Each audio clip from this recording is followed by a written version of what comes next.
இதுதான் அவங்களோட official நோட்டிஃபிகேஷனோட PDF. ஓகேங்களா, 1 by 1 எல்லாமே டீட்டெயில்டாக பார்த்துடலாம்.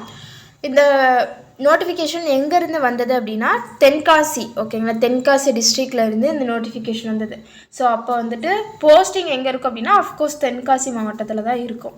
ஓகேவா, நான் முன்னாடியே சொன்ன மாதிரி சத்துணவு பிரிவுலேருந்து தான் உங்களுக்கு நோட்டிஃபிகேஷன் வந்துட்டு போட போகிறாங்க.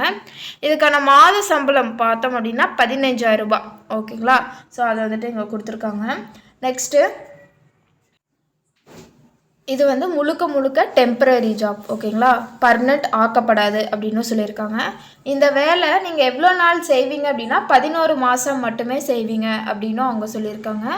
4வது பாயிண்ட் என்ன சொல்லியிருக்காங்கன்னா, இந்த பணியை பொறுத்த வரைக்கும் உங்களுக்கு எப்படி அப்பாயின்மெண்ட் பண்ணுவாங்க அப்படின்னா அந்த மாவட்ட ஆட்சித்தலைவர் தான் வந்துட்டு சூஸ் பண்ணுறாங்க. ஓகேங்களா, ஸோ அப்போ வந்து அவங்க எப்படி சூஸ் பண்ணுவாங்க அப்படின்னா எழுத்து தேர்வு மூலியமாவோ இல்லை நேர்முக தேர்வு மூலியமாவோ அவங்க வந்துட்டு சூஸ் பண்ணுவாங்க அப்படின்னு இந்த 4th பாயிண்டில் சொல்லியிருக்காங்க.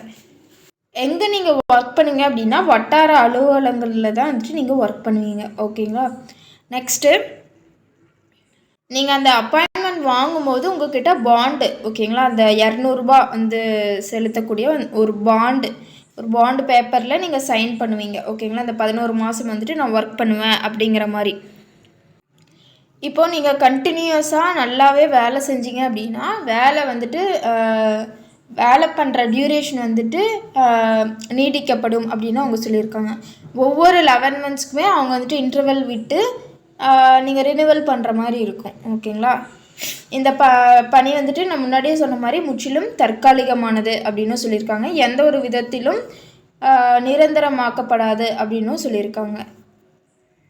இந்த வேலை பார்த்தோம் அப்படின்னா அரசு வந்துட்டு என்ன காலம் வரைக்கும் வேலை செய்ய சொல்கிறாங்களோ அந்த காலம் மட்டும்தான் அவங்க வந்துட்டு மென்ஷன் பண்ணியிருக்கிறதாவும் இங்கே வந்துட்டு குறிப்பிட்டிருக்காங்க. இது வந்துட்டு கவர்மெண்ட் ஆஃபீஸர்ஸ் இருக்காங்களே அவங்களுடைய விதிமுறைகள் வந்துட்டு பொருந்தாது. ஓகேங்களா, இது வந்துட்டு முழுக்க கவர்மெண்ட்டோட இது. அவங்க அந்த ஆஃபீஸர்ஸோட இதெல்லாம் இல்லை, முழுக்க கவர்மெண்ட்டோட இது. கல்வி தகுதி பார்க்கும்போது ஏதாவது ஒரு பல்கலைக்கழகத்துலேருந்து ஒரு பட்டம் பெற்றிருக்க வேண்டும் அப்படின்னு அவங்க சொல்லியிருக்காங்க. Any degree. ஓகேங்களா, அந்த டிகிரி வந்துட்டு 3 இயர்ஸாக இருக்கலாம், 4 இயர்ஸாக இருக்கலாம், எனி இயர்ஸாக இருக்கலாம். பட் நீங்கள் வந்துட்டு ஒரு டிகிரி முடிச்சிருக்கணும் அப்படின்னு சொல்லியிருக்காங்க. எம்எஸ் ஆஃபீஸ், கம்ப்யூட்டரில் எம்எஸ் ஆஃபீஸ் ஆப்ரேட் பண்ண தெரிஞ்சிருக்கணும் அப்படின்னும் அவங்க மென்ஷன் பண்ணியிருக்காங்க. இதில் டைப்ரைட்டிங் இங்கிலீஷ்லேயும் தமிழ்லேயும் வந்துட்டு உங்களுக்கு தெரிஞ்சிருக்கணும் அப்படின்னும் அவங்க சொல்லியிருக்காங்க. வயது வரம்பு பார்க்கும்போது இந்த டேட் படி 1/1/2025 படி உங்களுக்கு 21 வயசு வந்துட்டு பூர்த்தி அடைஞ்சிருக்கணும் அப்படின்னு அவங்க சொல்லியிருக்காங்க. ஓகேங்களா, 40 வயசுக்குள்ளே இருக்கணும். ஓகேங்களா, அவங்களோட அஃபிஷியல் வெப்சைட்டோட லிங்க் பார்த்தோம் அப்படின்னா இதுதான். ஓகேங்களா, ஸோ இதை வந்துட்டு நீங்கள் அப்படியே கூகுளில் டைப் பண்ணிங்க அப்படின்னா உங்களுக்கு அவங்களோட அஃபிஷியல் பிடிஎஃப் எல்லாமே வந்துட்டு காமிச்சிடும். இதை வந்து ஆஃப்லைன் அப்ளிகேஷன்னு சொன்னேன் இல்லையா, அது வந்துட்டு எந்த அட்ரஸ்க்கு போஸ்ட் பண்ணணும் அப்படின்னா இந்த அட்ரஸ்க்கு வந்துட்டு நீங்கள் போஸ்ட் பண்ணுற மாதிரி இருக்கும். ஓகேங்களா, நெக்ஸ்ட்டு இதுக்கான லாஸ்ட் டேட் எப்போ அப்படின்னா 15/2/2025 தான் லாஸ்ட் டேட். எப்படி அப்ளை பண்ணணும் அப்படின்ட்டு இங்கே கொடுத்துருக்குறாங்க. இதுதான் அவங்களுடைய application form. First as usual நீங்கள் ஆஃப்லைன் அப்ளிகேஷன் நீங்கள் எப்படி அப்ளை பண்ணுவீங்களோ அதே மாதிரி தான் இங்கேயும் கொடுத்துருக்காங்க. நான் இதையும் அப்படியே சொல்லிடுறேன். உங்களுடைய ஃபோட்டோ இங்கே வந்துட்டு பேஸ்ட் பண்ணணுமா.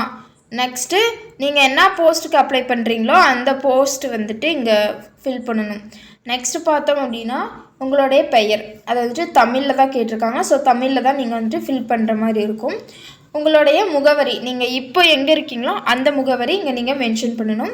உங்களுடைய கைபேசி எண், நெக்ஸ்ட்டு பிறந்த தேதி மற்றும் வயது. அந்த வயது பார்த்தோம் அப்படின்னா நான் முன்னாடி ஒரு டேட் சொன்னேன் இல்லையா, அந்த டேட் படி உங்களுக்கு என்ன வயதோ அந்த வயதை தான் நீங்கள் குறிப்பிடணும். பாலினம் ஆனா பெண்ணா அப்படின்ட்டு மென்ஷன் பண்ணிக்கோங்க. உங்களுடைய கணவர் பெயர் இல்லை அப்படின்னா தந்தை பெயர் மென்ஷன் பண்ணிக்கோங்க. கல்வி தகுதி மேக்ஸிமமாக நீங்கள் எவ்வளோ படிச்சிருக்கீங்களோ அவ்வளோ கல்வி தகுதி இதில் வந்துட்டு நீங்கள் போட்டுக்கணும். அதனோட ப்ரூஃபும் நீங்கள் பின்னாடி அட்டாச் பண்ணுற மாதிரி இருக்கும். ஓகேங்களா, நெக்ஸ்ட் வந்து நீங்கள் டைப் ரைட்டிங் படிச்சிருக்கணும் அப்படின்னு சொன்னேன் இல்லையா, அது வந்துட்டு என்ன படிச்சிருக்கீங்க, எவ்வளோ வரைக்கும் படிச்சிருக்கீங்க அப்படின்ட்டு நீங்கள் மென்ஷன் பண்ணணும்.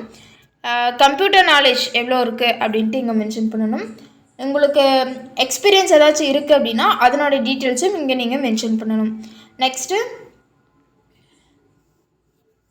உங்களுடைய மாவட்ட ஆட்சித்தலைவர் அலுவலகம் இருக்கு இல்லையா, அதுவும் உங்கள் வீட்டுக்கும் எவ்வளோ டிஸ்டன்ஸ் அப்படின்னு இங்கே கிலோமீட்டரில் இங்கே நீங்கள் மென்ஷன் பண்ணணும். ஓகேங்களா? இதில் முக்கியமாக கீழே என்ன கொடுத்துருக்காங்க அப்படின்னா உங்களோட வயதிற்கான சான்றிதழ், கல்வி தகுதிக்கான சான்றிதழ், தொழில்நுட்ப கல்வி தகுதிக்கான சான்றிதழ், கணினி கல்வி தகுதிக்கான சான்றிதழ், இது எல்லாத்தோடைய நகலும் ஜெராக்ஸ் காப்பி இந்த அப்ளிகேஷன் பின்னாடி அட்டாச் பண்ணணும் அப்படின்னும் அவங்க மென்ஷன் பண்ணியிருக்காங்க. நெக்ஸ்ட்டு 4 இடம் குறிப்பிட்டுட்டு உங்களுடைய கையொப்பம், உங்களுடைய சைன் வந்துட்டு போட்டு விட்டீங்க அப்படின்னா அவ்வளோதான், அந்த அப்ளிகேஷன் ஃபார்ம் முடிஞ்சது. ஓகேவா? So TN jobs Tamil channel பிடிச்சிருந்தா மறக்காமல் லைக் பண்ணுங்கள், ஷேர் பண்ணுங்கள், சப்ஸ்கிரைப் பண்ணுங்கள். தேங்க்யூ.